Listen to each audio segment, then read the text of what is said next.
joined by a friendly, familiar face now. The lovely Julie Pollard is here to talk more about Volunteer Cornwall and the world of social prescribing. It's lovely to have you here once again in the studio, Julie. Hi, Pudge. Thanks again for having me. It's fine. Lovely to actually be interviewing you once again because I haven't been able to do this for a little while. We've had Maya. I think you had Ross before as well. Yeah, that's right. It's nice to have my turn. It is lovely to chat to you again. We've been chatting, to be fair. We've been nattering all the way up until we went live. Then we had that moment of, oh yeah, we actually need to do this while we're live. Rather, it's always lovely to have you in, Julie. For those who may have missed you in the past on Chaos TV, not you've been on a fair bit, but there will be a few people out there. Could you tell us about social prescribing? What is social prescribing, sort of in a nutshell?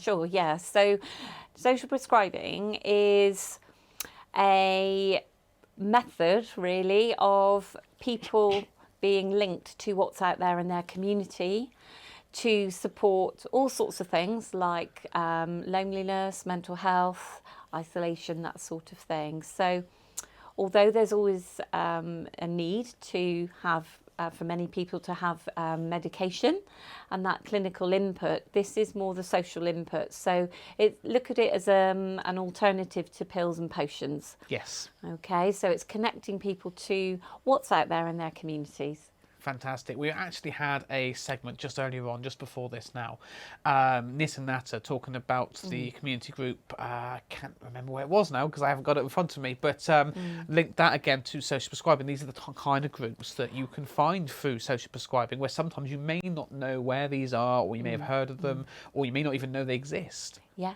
Absolutely, and that's where the social prescribers come in, and also the social prescribing community development workers, which is a fairly new team that we have out there based in the communities at the moment. So all of these guys, if you like, will know what's available in their areas, in their communities. So if somebody is looking at starting to get back out into the community, joining a small group, doesn't always have to be group things, but like you say, Knit and Natter is one of those examples. And I think actually people are quite surprised that post-COVID, there's so much more available again now. And it's really, really lovely to see and really exciting that communities are really alive and kicking, and there's so much that people can do. And some of our new roles, part of their work is to identify where there are some gaps in the community, and they will help to set up some new provision as well if there's enough need. So. Amazing. I mean, COVID, if you want to find a silver lining with it, it's kind of highlighted the need for these types of groups, and highlighted a lot of mental health issues and loneliness especially as things that actually do need to be addressed. It's not something we can just ignore. And to also have these almost directory, shall we say, of groups, because I would never have known half of these things until we started interviewing yourself and a few other groups here at Chaos. What was out there? I've never heard of so many of these things, and I find myself now actually looking at a lot of these groups going, oh, I wonder if I've got time to go and do that. It'd be quite nice. And it's such a wide variety of different groups, of different things you can go and do, not in a group like you said. There's always something that can be found for you. It's very sort of person-centred, isn't it? That's right, very much so. And the mantra that many people working in health and care and this type of work now, certainly social prescribing as well, is the person is at the centre. So we always ask, what matters to you? So what are the important things? What are the priorities for you? So it's turning that on its head. It's not what's the matter with you. Yeah. That can be fairly negative, I guess, to some people. It's what matters to you, and that's where you can explore really what you're interested in. So if somebody's interested in photography or sailing or all sorts of things that you have your own personal interest in, then you can at least then work together and see what's out there. As you said, you'd be surprised. I get asked about directories all the time, and there are different places that you can find the information, but speak to your social prescribers, many of whom are based in the surgeries in the first instance. And also we've got those social prescribing community development workers who are working out in the community with other professionals at maybe a community centre, a new wellbeing hub, or an existing developing wellbeing hub. And if they don't, if they any of them don't know exactly, they will have the contacts and the networks to find out and help point you in the right direction, so that, like you say, it's personalised care in that way, that it's all about you as that individual. That's really brilliant. So let's move on to who's eligible for social prescribing. Like, I imagine a lot of people, if they don't know about this, are thinking, oh, it's probably not going to be for me, or it's going to be a certain age group, it's going to be some for people who are vulnerable. Who's actually eligible for this? Yeah, so it is an all-age service, technically. So NHS England fund the social prescribers that are based in the surgeries. And although many of them start at age 16 or 18, there are now 4 specialist young people's social prescribing link workers. So there's more development happening to help young people. And there's no upper age limit. So yeah. So fantastic. Just ask, and you'll be put in touch with a social prescriber. That's absolutely brilliant. I must admit, there's someone in my life at the moment that is going to be going to a social prescriber soon. Something that, oddly, I didn't think of sooner until I sort of thought, oh, actually, we do a lot of stuff with this kind of thing. This would be perfect for someone. I think it's a nice. I think social prescribing is a nice way of opening up conversation as well.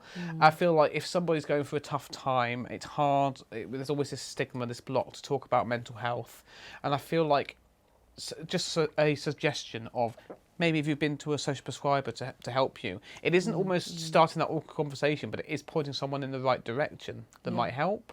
Yeah, absolutely.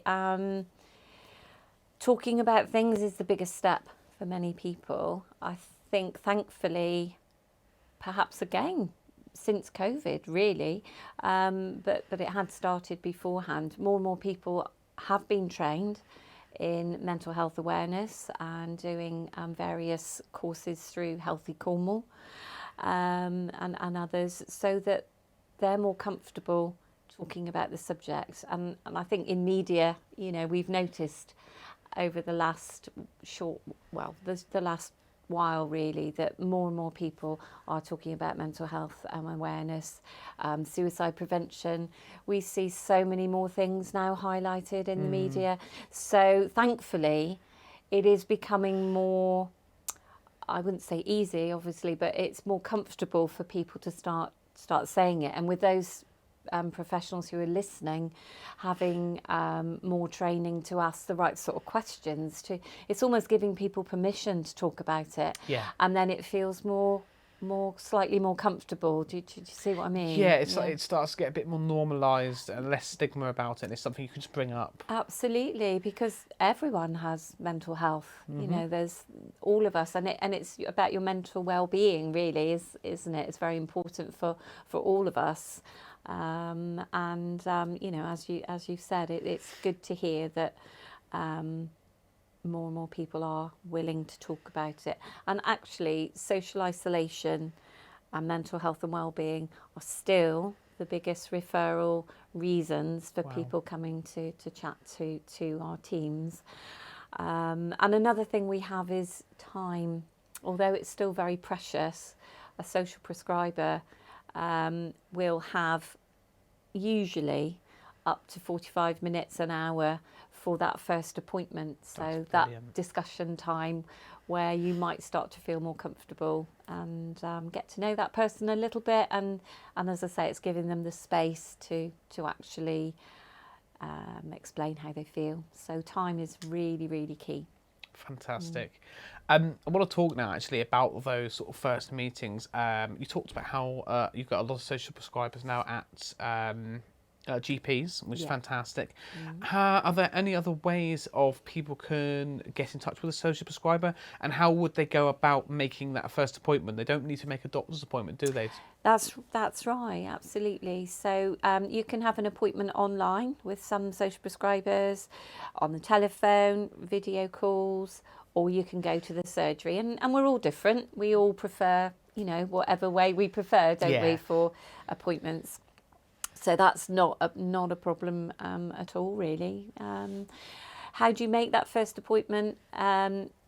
It can be through other professionals who might contact the link worker for you, or it may be that you have their email, or it may be that you ring the surgery and make an appointment and just say, can you ask a social prescriber to contact me, please? Some of the surgeries might even make the appointments. It varies really across place to place, but you don't have to see your GP first of all. I mean, many GPs are referring to social prescribing, of course, but yeah, just ask really, and hopefully you'll get to talk to someone. And it has the secondary effect of freeing up valuable NHS resources, doesn't it? Yes, that's right. So if someone, for example, is lonely and isolated, it has been seen in the past across the country that people might go to see their doctor quite often because they want to have that contact and talk about their situation. When they've started working with a social prescriber who has more time to be able to listen and offer them that time, then the actual appointments are less frequent to their GP, which is a good thing. Obviously, for the clinical side, they still need to see their GP and keep in touch and reviews and everything. But for this social prescribing side, going back to what it is, it's a prescription, if you like, to do something that will help your social needs. So it's like a prescription to do the Knit and Natter group. It's a prescription to be linked with perhaps a debt charity, something like that. So hopefully that explains it a bit more clearly. Yeah, absolutely. I want to talk a bit more about your process of not only finding these new groups, but looking at what groups are needed and sort of trying to get them implemented in areas. I know you and your team have been out in the community sort of looking at what's needed where. What's the sort of process of this? What do you sort of do from start to finish, from starting to think, well, what do we need in this area, to making a group happen? Yeah, sure. So this team that started in April, we are funded by Public Health, Cornwall Council. So as I said, it's sort of a new hybrid role of social prescribing and community development. And each of the 6 link workers, they work for either Chaos, Age UK, Cornwall Neighbourhoods for Change, Eden and Pentreath. Brilliant. And have a patch each of the counties. So North Cornwall is Pentreath, Chaos has got the sort of old Carrick area of Falmouth, Truro and all that in between, for example. And basically they're talking to their communities. So they might attend different sort of interagency meetings, or they might be joining another group that's already in existence. And then they'll start to ask some of the key questions about what are the strengths in your community, what are the weaknesses you see as a member of the public in your community, and what are the challenges, what sort of things do we need. And as a result of that, they're collecting all that information and then looking at the priorities in the area. So far, we've had some of that response. It's an ongoing piece of work, but some of the response has been, well, we need this type of group, or since COVID we might not have had any walking groups, or we would like a cold water swimming group. We don't want to go on our own, or someone might say we don't want to go on our own, but I've got a couple of friends, and if we were able to have someone who is a bit of a coach, maybe, someone who could lead that group. So then the link workers would look at resourcing that. And say finding someone who runs that sort of setup already.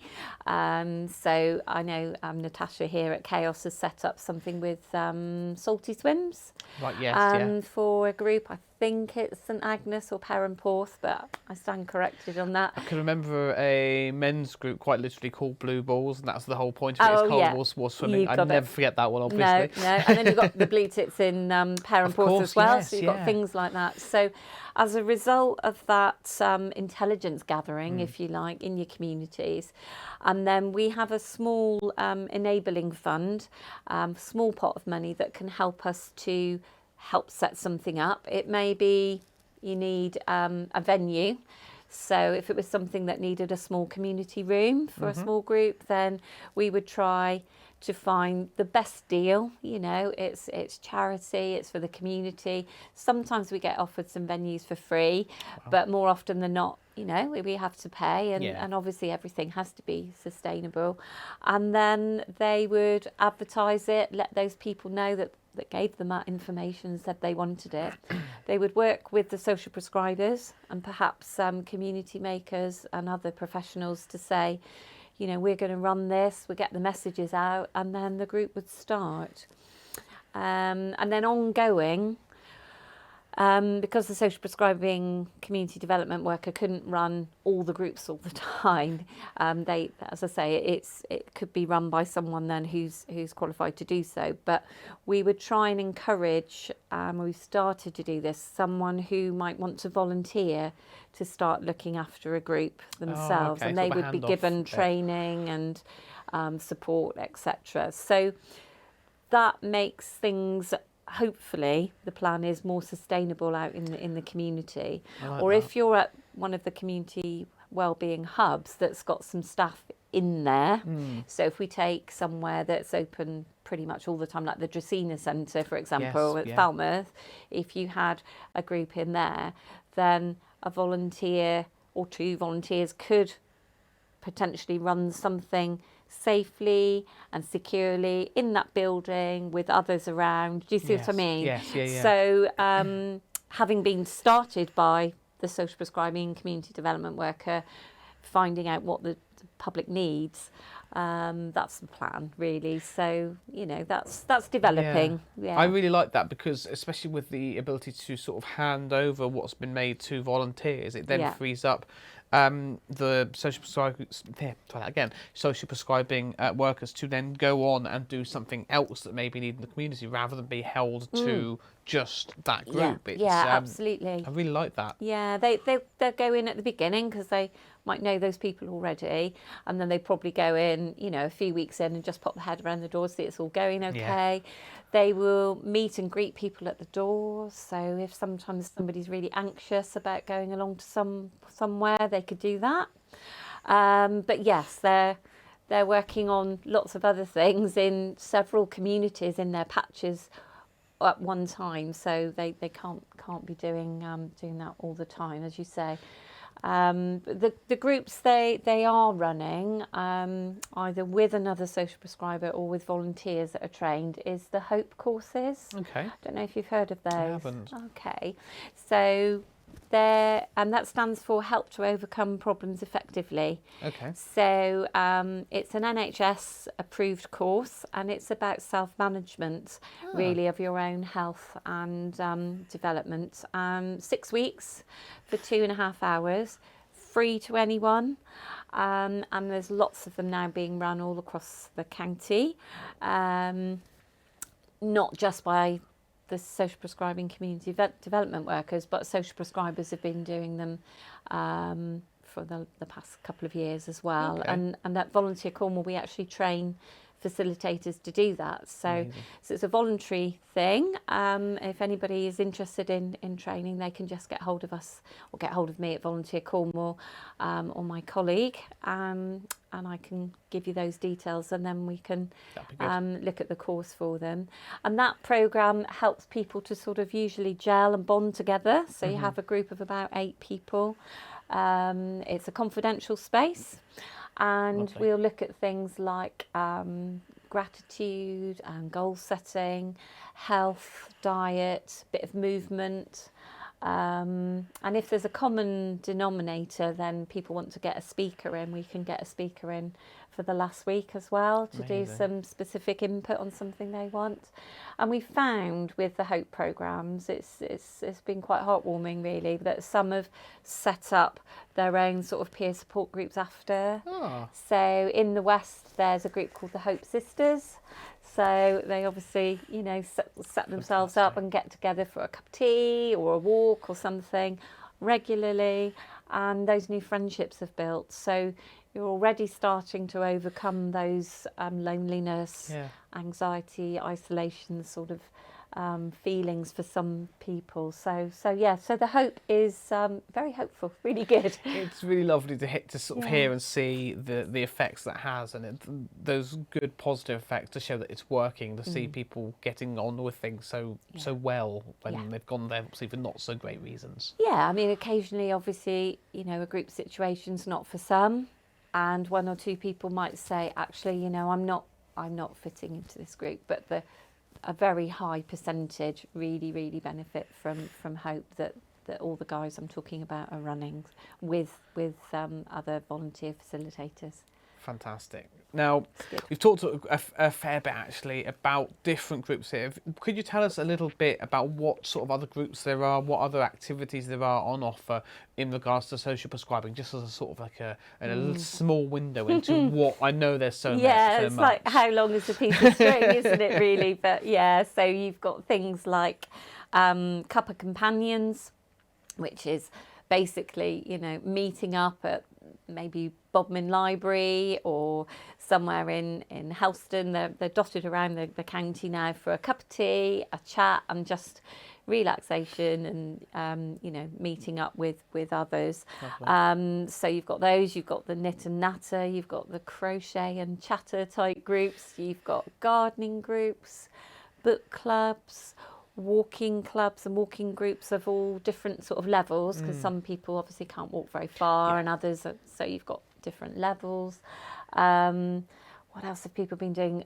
Climbing, the swimming, some of those swimming groups quite popular. The effect on mental health of cold water swimming's been really sort of highlighted, hasn't it, lately?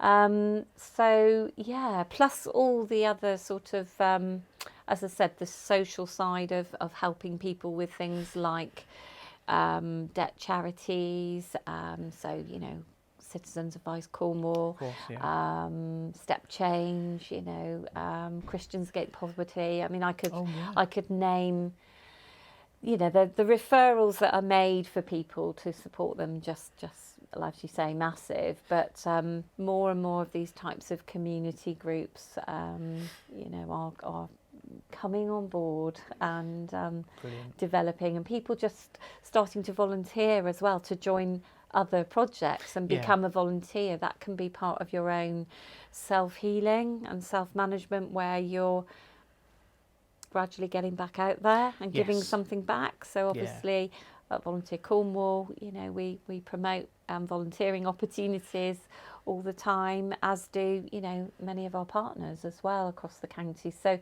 there's hundreds of things that people can do if that's the first step they need to get back in. So what else do people have? Help with getting back to work, different schemes for that, help with getting back, so say getting into volunteering, help with benefits. There's all sorts. It's endless, isn't it? It is. But it's nice to have those resources available. There's just some, you know, some really great things that have developed and are still being set up and coming on board, really. So one last question here really is there a lot going on in the summer holidays? Because obviously everyone's breaking up now, including us actually very soon. Got much going on? Yeah, sure. There's still the things that have been programmed in. So, you know, if it's the swimming groups or whatever, even if some of the social prescribers, like all of us, and the link workers have got some time off, there's usually other volunteers and other professionals that are involved in supporting that. So So most things, there will be something going on. I mean, some groups are fortnightly anyway in different parts of the county. And then there's holiday activities for children, of course, through Cornwall Council. So that's all been advertised and is on the website and so on. So there's sort of additional things for some children and families there. But just because it's the summer break, it doesn't mean that people still can't access some of the things, or quite a few things anyway. Yeah. Definitely.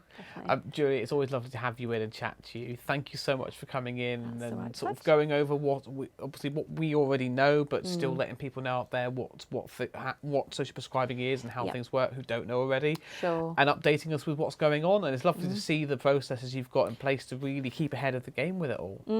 Yeah, it's still a global growing movement, social prescribing. It's, hopefully here to stay because so many people are benefiting. But it feels like it's filling a gap that we never knew was there, but it was a very large gap and it's working well. It is, yeah, definitely. And there's more information on the website as well. Okay. What's that website? It's the www.socialprescribingcornwall.org.uk.